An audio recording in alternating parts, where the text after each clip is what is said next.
कर्जत तालुक्यातील ग्रुप ग्रामपंचायत जिते येथे रहिवासी प्रकाश यशवंत जाधव यांचे कथित अनधिकृत बांधकाम तोडण्याचे आदेश ग्रामसेवकांनी दिल्यानंतर गावात तीव्र राजकीय व सामाजिक पडसाद उमटले आहे।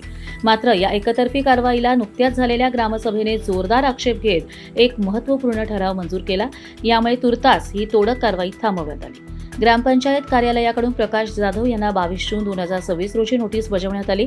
नारायण बाबू जाधव यांच्या तक्रारीनुसार हे बांधकाम 7 दिवसांत स्वतःहून काढून देण्याचे आदेश त्यात देण्यात आले होते। अन्यथा पोलीस बंदोबस्तात प्रशासन कारवाई करेल असा इशारा दिला गेला। परंतु प्रकाश जाधव यांनी नेरळ पोलीस ठाण्यात दिलेल्या जबाबावरून आणि ग्रामपंचायतीच्या इतर कागदपत्रांवरून समोर आले की केवळ प्रकाश जाधव यांनाच नाही तर त्यांच्यासोबत तक्रारदार नारायण बाबू जाधव आणि प्रदीप बाळकू जाधव या उर्वरित दोघांनाही 22 जून 2026 रोजी अनधिकृत बांधकाम काढण्याबाबत ग्रामपंचायतीने नोटिसा बजावल्या होत्या। दरम्यान प्रकाश जाधव यांच्यावर पोलीस बंदोबस्त लावून एकतर्फी कारवाई करण्याची तयारी प्रशासनाने केली होती। मात्र हा विषय ग्रामसभेसमोर आला असता ग्रामसभेने याला तीव्र विरोध केला। सदर बांधकाम तोडण्याचे आदेश एकट्या प्रकाश जाधव यांच्यासाठी नसून उर्वरित 2 जणांना म्हणजेच नारायण जाधव व प्रदीप जाधव यांना देखील लागू आहेत। त्यामुळे कारवाई करायची झाल्यास तिघांवरही एकत्रित करण्यात यावी, अन्यथा केवळ एकाच व्यक्तीला लक्ष्य करून केली जाणारी ही एकतर्फी कारवाई तत्काळ थांबवण्यात यावी असा जाहीर ठराव ग्रामसभेमध्ये एकमुखाने मंजूर करण्यात आला। त्यामुळे ग्रामसभेच्या या आक्रमक भूमिकेनंतर आणि मंजूर झालेल्या ठरावानंतर पोलीस बंदोबस्तासह होणारी तोडक कारवाई तत्काळ स्थगित करण्यात आली आहे। सद्यस्थितीत सदरील बांधकाम तोडण्यात येणार नाही असे ग्रामसेवकांकडून सांगण्यात आले।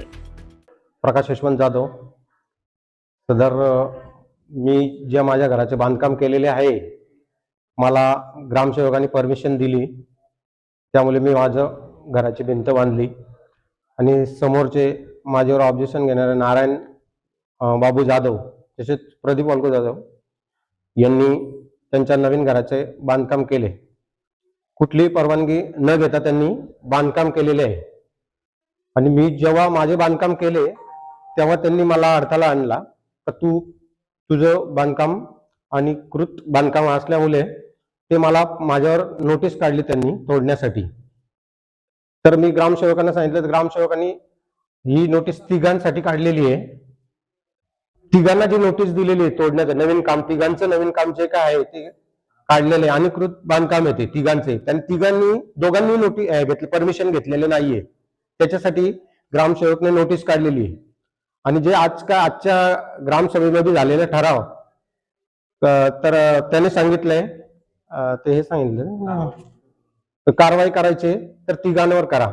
आज आम्ही ठराव मांडला ग्राम पंचायतमध्ये आणि हे कोणाच्या दबावाखाली करतात हे आम्हाला ग्रामपंचायत अधिकारी आहे, त्याच्यासाठी आम्हाला न्याय पाहिजे असे, कारण ते बोलतात आम्हाला दबाव आहे तर कोणाचा दबाव आहे ते आम्हाला सांगा।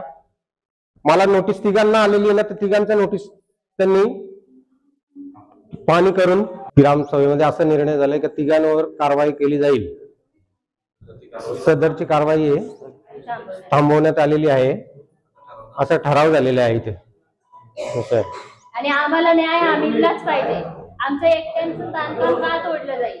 त्यांनी आम्ही आमच्या स्वतःच्या जागेत बांधले आणि त्यांचा आम्हाला खूप त्रास आहे आणि ते पूर्वीपासून आम्हाला त्रास देतात। ते बोलतात आम्ही आज नाही, आम्हाला पहिल्यापासून त्यांचा त्रास आहे।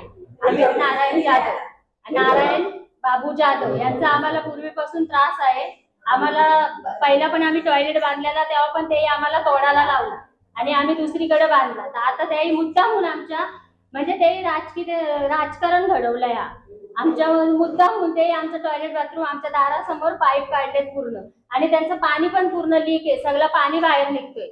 ते हा स्वतः ग्रामसेवक जाऊन तिथं बघून आले, आम्हाला परवानगी पण दिली ते, आता ते कोणाच्या दबावाखाली करतायत। हा आमचा अन्याय आहे, आम्ही हा अन्याय सहन करणार नाही तर आम्ही तिथं आत्मदान करू। ग्रामसेवक येऊन आमच्या घरी पाहणी करून गेलेले, ते आम्हाला बांधण्याची परवानगी पण दिलेली आणि त्यांचे समोरवाल्यांचे नारायण बाबू जाधव यांचे टॉयलेट बाथरूमचे पाईप आमच्या दारासमोर तुळशी रुंदांजवळ समोर काढले, म्हणून आम्ही तिथं भिंत बांधली।